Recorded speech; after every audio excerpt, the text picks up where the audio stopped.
Alpine Linux 3.23.0 is the latest stable release for this lightweight, security-focused distribution, built upon the OpenRC init system and musl lib, making it extremely popular for containerization and embedded systems.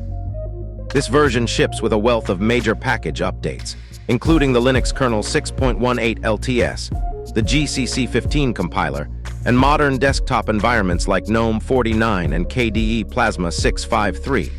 ensuring users have access to the latest security fixes, performance improvements, and hardware support across the board. The key structural change from previous versions is the introduction of APK Tools v3, which is the third major iteration of Alpine's package manager, designed for better performance, security, and future extensibility, though it maintains compatibility with the v2 index format for now to ensure a seamless upgrade path.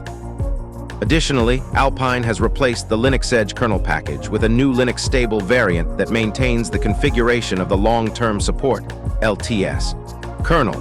but follows the upstream stable releases, offering a consistent kernel environment while staying current with the mainline Linux stable branch.